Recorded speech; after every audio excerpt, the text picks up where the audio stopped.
Good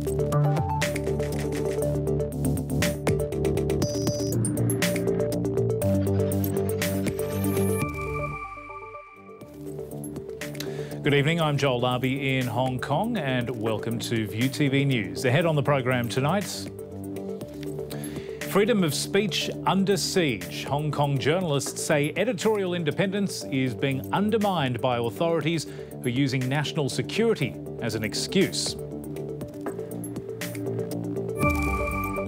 Kwun residents worry about a surge in population with new plans to change the Anderson Road quarry site from a private development to public housing. Plus, weather-ravaged Japan hit once again as Typhoon Jongdari makes landfall. But that hasn't stopped local tourists from travelling there. Good evening. Well, privacy versus security. It may very well be the debate of our time, and it's one that is defining what is happening in Hong Kong right now.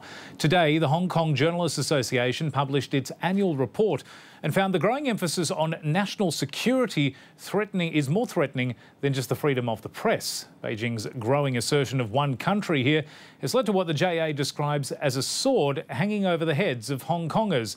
As Armand Lee now reports, with tightening control over speech here, the role of journalists and of news programs like this one is becoming more difficult. 21 years after Hong Kong's return to China, the Journalists Association says the freedoms of speech and press here are shrinking fast.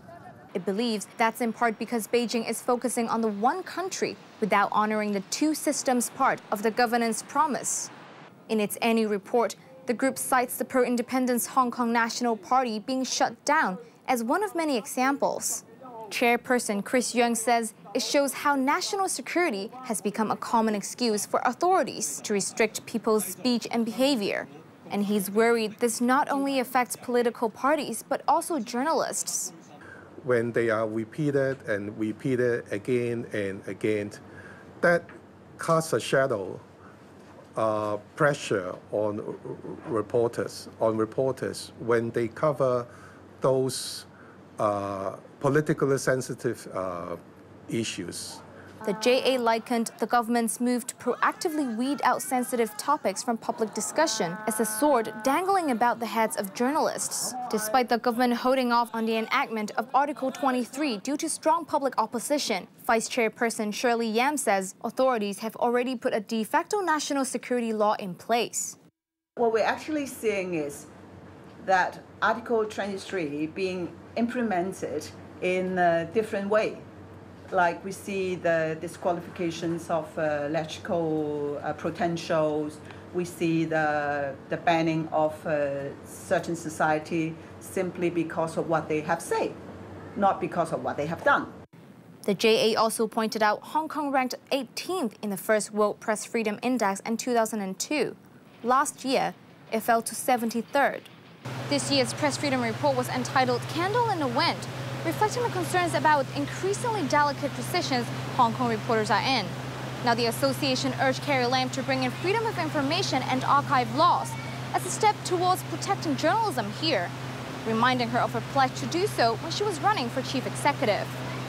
Armand Lee, VTV News. Well, that report comes as further details emerge about the crackdown on the Hong Kong National Party. It said today it has demanded police release the surveillance records they collected on party convener Andrew Chan by Monday. Chan himself said this was because information given to him by police is incomplete. The party has also demanded a written confirmation from the Security Bureau that it didn't have any prior contact with Police Society officers who suggested the party ban in the first place. It says if they have been in contact, then those records should also be disclosed as well. The HKNP is still waiting for the Security Bureau to approve its extension request, to submit a written appeal against the ban. Now, to further housing issues in Hong Kong now, which are worrying residents in Sai Kung. While moves by the government to build public homes on land earmarked for private developments have been applauded by some, not everyone is happy. Some of these plans are concerning people living nearby Anderson Road, and they're questioning whether there's enough local infrastructure to support a sudden influx of people. Diane Toh takes a look. It's a small part of the government's response to the urgency for affordable homes. 6 private housing sites originally planned at the Anderson Road Quarry development near Sao Mau Ping will be used for public homes instead. It was initially meant to be a medium-sized private development, but now 5,200 public flats are expected, and some estimate it'll end up housing 25,000 more people than earlier planned. That's got local residents worried. We don't know what the plot ratio will be. We're concerned about what kind of planning there is for facilities nearby to support this. Former Director of Planning Jimmy Leung said the government will reassess the plan if the plot ratio is raised. That will examine whether transport, drainage and community and government facilities can support it. There are long-term plans for a rail line between Polam and Diamond Hill that would pass this area, so that would help. Honestly, I have no expectations with the railway. The Sha-Tin Central Link proposal came about in 1998, and it's still not finished 20 years later. This area already has traffic jams every morning. The government has suggested improvements to help with local vehicles problems as well. That includes suggestions like building something similar to the Choi Hong public transport interchange. It's also floated the idea of constructing pedestrian walkways to link the area to central Kwun Tong and the MTR stations, although that would still be half an hour away. The quarry is expected to be ready for construction by the 2019 to 2020 financial year, with homes ready for residents in 2023. The question for many is whether local infrastructure will be as well. The government's Council on Family has suggested long working hours by parents may be behind a recent rise in child abuse. Speaking on a radio program today, Chairman Daniel Sheck says research suggests a link between the two. He plans to bring up that matter with the Labour and Welfare Bureau later this week, and also warned of the, quote, very poor mental health of many young Hong Kongers. That's after a local NGO found suicides among people aged 19 and under increased, while rates among older people have fallen. Sheck suggests young generations might be feeling more helpless and is urging the government to do more. I think we have to consider how we can increase social mobility amongst the young people. And also on a macro level, we should also think about how to ease the housing problem. And of course, another way we should think about is how we should promote the psychological competence of young people. Paternity leave for Hong Kong fathers could be increased by early next year. The Labour and Welfare Secretary says they're hoping to make changes as soon as February. Writing on his weekly blog, Luo Chi-kwong acknowledged that although a change from 3 days to 5 may not be ideal, it was a difficult fight to win. Pro-democracy lawmakers have opposed the government bill demanding paternity leave days be increased to 7. LegCo will continue debating the bill after the summer recess in late October, with the vote expected in the new year. Well, the Hong Kong Obesity Society believes there are 500,000 people suffering from diabesity here and warning about the huge risks of heart disease. According to the society, people with diabesity are those who have diabetes and are also overweight. It says there are about 700,000 diabetic patients in Hong Kong and 80% of them are overweight. Doctors warn having the condition can cause more than 200 complications, including fatty liver disease, high blood pressure and even infertility. It's recommended eating a balanced diet and exercising for at least 30 minutes, 5 times a week. All right, coming up next, the latest from the world of business.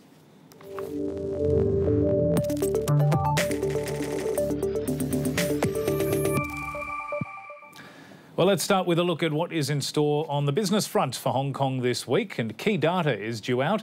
June retail sales numbers are out on Wednesday and should give a good indication of how the city's tourist season is holding up. Sales in May were up almost 13%, making it 4 straight months of double-digit growth.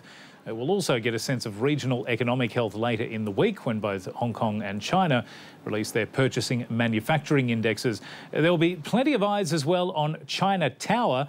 China's enormous mobile network operator prices its shares this week ahead of its highly anticipated IPO expected on August 8th. Now, in the face of rising trade tensions, agriculture ministers from G20 countries have vowed to do all it takes to make it easier for them to do business.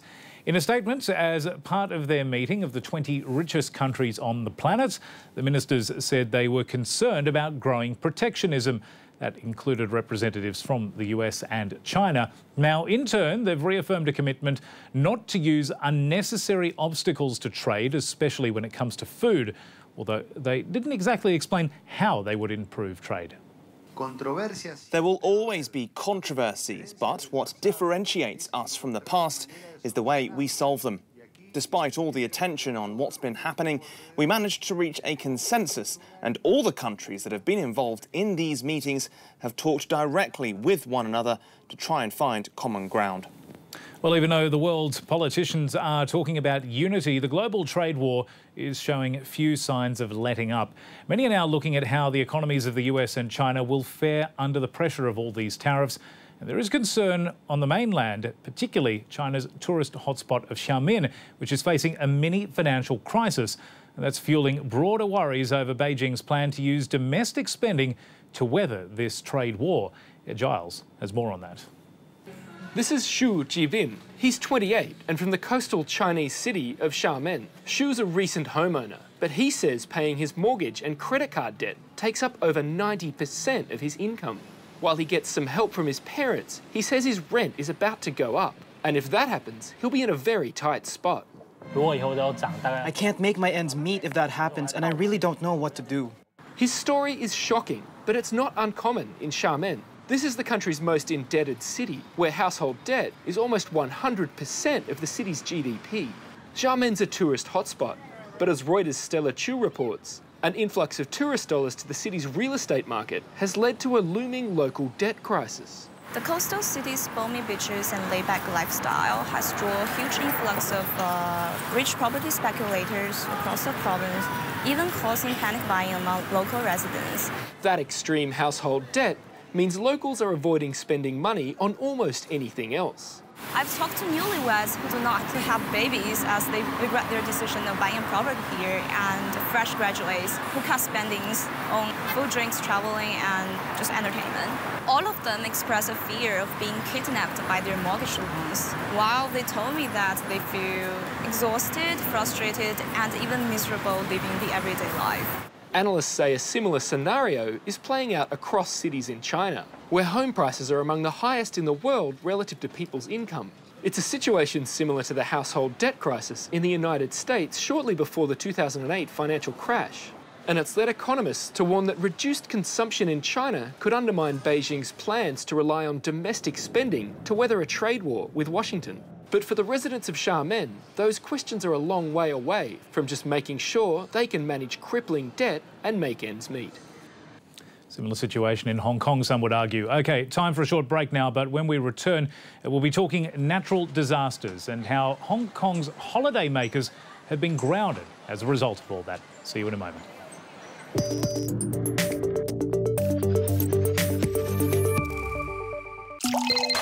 We enrage. We envy, we resent, we dislike. We breathe, we laugh, we cry, we live. We disappoint, we frustrate, we bore, we suffer. We fear, we doubt, we defeat, we empower. We communicate. We talk. We listen. We learn. We care. Jazzing up. Touching hearts. Paying attention.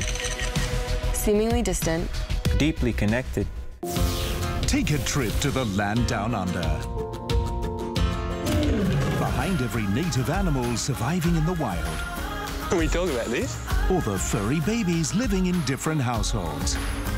This is a massive open gash. I don't think at positioning it's too bad. There's a dedicated veterinary team. That's just such a good result. Because animal lives matter. Look after my girl. Thank you so much. Bondi Vet. Tonight at 8 on View TV 6. The best non-fiction features. Everybody very afraid to walk alone in the street. It's very hard for Americans actually to go to Cuba. They don't want you to go there, even today. New ways to engage reality. The whole process is a life lesson for the kids. They see the evolution. It could be the same, it could be something different. You know, it's really how you take it and what you learn from when you lose. Transforming your 1 hour TV time into an exceptional cinematic experience. Theatre 96. Tonight at 9:30 on View TV 6. No food. Need some food. No shelter. I have to build up my shelter. No fresh water. There we go. I need this. No tools. This I can make use of. No camera crew.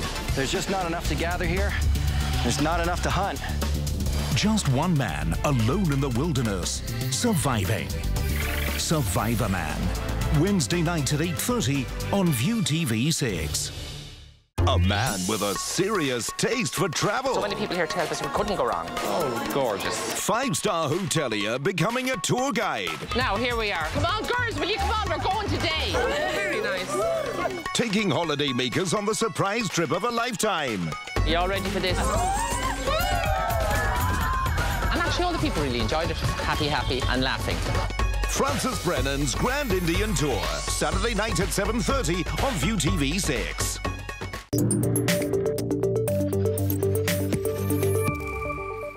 Welcome back. The debate over climate change is likely to continue to be fuelled this weekend by further extreme weather events across the world as countless people fret over their holidays and for some, their homes. Today, Typhoon Jongdari has slammed into Japan, leaving a path of destruction and causing travel disruptions to hundreds of passengers. Authorities there say at least 16 people have been injured, and Jongdari brought heavy rain and winds of more than 100 kilometres an hour to parts of the country already devastated by floods and landslides earlier this month. 14 Hong Kong-bound flights to Japan were cancelled this morning after the storm made landfall. Indonesia has also been hit by Mother Nature, a powerful earthquake on the tourist island of Lombok. At least 10 people were killed when the 6.4 magnitude tremor struck early this morning, damaging buildings. In some cases, homes collapsed under the force of the quake and strong aftershock, while many people were forced to take refuge in nearby open fields. The quake may have also impacted the popular trekking destination of the Mount Rinjani National Park. Meanwhile, a monster wildfire in Northern California has claimed the lives of at least 2 children and their great-grandmother. Their remains were discovered in a home gutted by flames in the city of Redding, north of Sacramento. The blaze, which has destroyed scores of homes and forced tens of thousands of people to evacuate, is being fanned by strong winds. Authorities say the fire is so powerful it created its own weather system, with billowing smoke clouds and scorching heat, quite literally creating a perfect storm. Now, as Greece recovers from its own wildfire disaster, the scores of people killed there are only just being buried days after their deaths.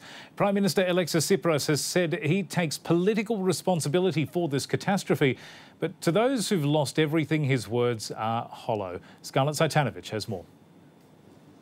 After dropping from public view for 3 days, Greece's Prime Minister has taken political responsibility for a wildfire that killed at least 87 people. Under mounting opposition pressure, including accusations the government failed to protect lives, Alexis Tsipras sought to deflect public anger. He told ministers he was conflicted over whether the authorities had done everything right in response to the disaster. Residents of Mati, the town ravaged by the flames, have reacted with disdain to his words. What can you say? He took responsibility for the fire, so what? What is he going to do? Was it his children who were burned? What does it mean they took responsibility? Tsipras's contrition came after the main opposition party blasted a government news conference the day before when no apology was heard. During that conference, the country's civil protection minister said arson is suspected of being behind the blaze, saying there were serious indications and significant signs suggesting criminal actions. Victims of the fire will begin to be buried this weekend. The government has announced a long list of relief measures, including a one-off €10,000 payment for families of the victims. Their spouses and near relatives were also offered public sector jobs. It's also promised to tackle years-old problems, including haphazard and unlicensed residential building, to minimise the risk of a repeat disaster and cool public anger. Hundreds of firefighters and volunteers are still combing the area for the dozens who remain missing. Well, polls in Cambodia have closed in the last few hours after a general election seen by many as a procession for the ruling party rather than a political choice. Prime Minister Hun Sen is all but certain to extend his more than 30 years in power.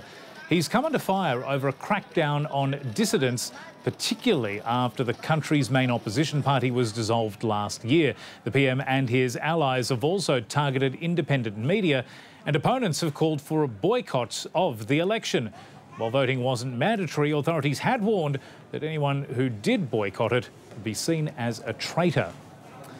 It's been 2 weeks since Arsenal football player Mesut Ozil quit the German national team over claims he faced racism due to his Turkish heritage.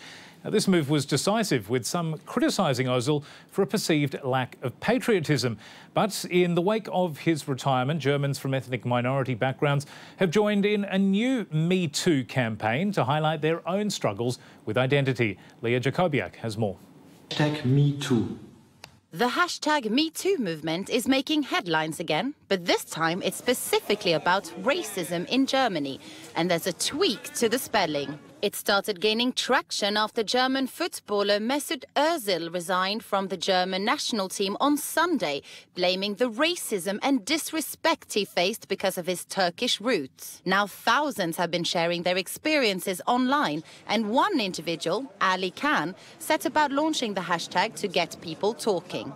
Since Ozil left the national team after the World Cup, I thought about discrimination, because thousands of people in Germany have got the same experience. When we are successful, we are seen as Germans and well integrated, and if we make mistakes, so they say you have got a migration background. Ozil's resignation shone a light on ethnicity in modern Germany. The online campaign comes amid a political debate about how to integrate an influx of migrants. Merkel's open-door policy during Europe's migrant crisis has seen a far-right backlash. Now this latest social media campaign has even drawn reaction from members of the German government. The country's foreign minister tweeting, "I recommend that anybody who thinks racism is not a problem in Germany anymore reads all the hashtag #MeToo tweets." All right, time for sports now.